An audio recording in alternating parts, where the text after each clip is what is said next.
एक बार एक राजा घने जंगल में भटक जाता है, जहां उसको बहुत ही प्यास लगती है।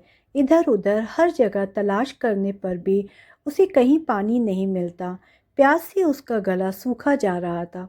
तभी उसकी नज़र एक वृक्ष पर पड़ी, जहां एक डाली से टप टप करती थोड़ी थोड़ी पानी की बूंद गिर रही थी। वह राजा उस वृक्ष के पास जाकर नीचे पड़े पत्तों का दोना बनाकर उन बूंदों से दोने को भरने लगा। जैसे तैसे लगभग बहुत समय लगने पर वह दोना भर गया और राजा प्रसन्न होते हुए जैसे ही उस पानी को पीने के लिए दोने को मुंह के पास ऊंचा करता है, तभी वहां सामने बैठा हुआ एक तोता टे टे की आवाज करता हुआ आया। उस दोने को झपट्टा मार के वापस सामने की ओर बैठ गया। उस दोने का पूरा पानी नीचे गिर गया। राजा निराश हुआ कि बड़ी मुश्किल से पानी नसीब हुआ और वो भी इस पक्षी ने गिरा दिया। लेकिन अब क्या हो सकता है, ऐसा सोचकर वह वापस उस खाली दोने को भरने लगता है। काफी मशक्कत के बाद वह दोना फिर भर गया और राजा पुनः हर्षचित्त होकर जैसे ही उस पानी को पीने दोने को उठाया, तो वही सामने बैठा तोता टे टे करता हुआ आया और दोने को झपट्टा मार के गिरा के वापस सामने बैठ गया। अब राजा हताशा के वशीभूत हो क्रोधित हो उठा कि मुझे जोर से प्यास लगी है, मैं इतनी मेहनत से पानी इकट्ठा कर रहा हूँ और ये दुष्ट पक्षी मेरी सारी मेहनत को आकर गिरा देता है। अब मैं इसे नहीं छोड़ूंगा। अब ये जब वापस आएगा तो इसे खत्म कर दूंगा।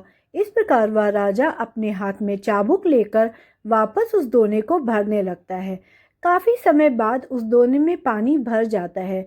तब राजा पीने के लिए उस दोने को ऊंचा करता है और वह तोता पुनः टे टे करता हुआ जैसे ही उस दोने को झपट्टा मारने पास आता है, वैसे ही राजा उस चाबुक को तोते के ऊपर दे मारता है और उस तोते के वहीं प्राण पखेरु उड़ जाते हैं। तब राजा सोचता है कि इस तोते से तो पीछा छूट गया, लेकिन ऐसे बूंद बूंद कब से भरूंगा, वापस दोना भरूंगा और कब अपनी प्यास बुझा पाऊंगा। इसलिए जहां से ये पानी टपक रहा है वहीं जाकर झट से पानी भर लूं।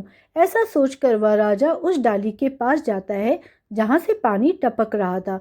वहां जाकर जब राजा देखता है तो उसके पांव के नीचे की जमीन खिसक जाती है, क्योंकि उस डाली पर एक भयंकर अजगर सोया हुआ था और उस अजगर के मुंह से लार टपक रही थी।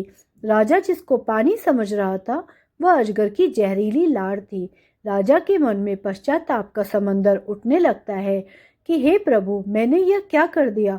जो पक्षी बार बार मुझे जहर पीने से बचा रहा था, क्रोध के वशीभूत होकर मैंने उसे ही मार दिया। काश मैंने संतों के बताए उत्तम क्षमा मार्ग को धारण किया होता, अपने क्रोध पर नियंत्रण किया होता, तो ये मेरे हितैषी निर्दोष पक्षी की जान नहीं जाती। हे भगवान, मैंने अज्ञानता में कितना बड़ा पाप कर दिया। हाय, ये मेरे द्वारा क्या हो गया। ऐसे घोर पश्चाताप से प्रेरित हो वह राजा दुखी हो उठता है।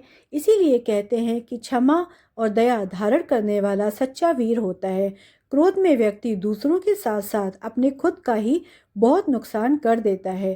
क्रोध वो जहर है जिसकी उत्पत्ति अज्ञानता से होती है और अंत पश्चाताप से होता है। इसलिए हमेशा क्रोध पर नियंत्रण रखना चाहिए।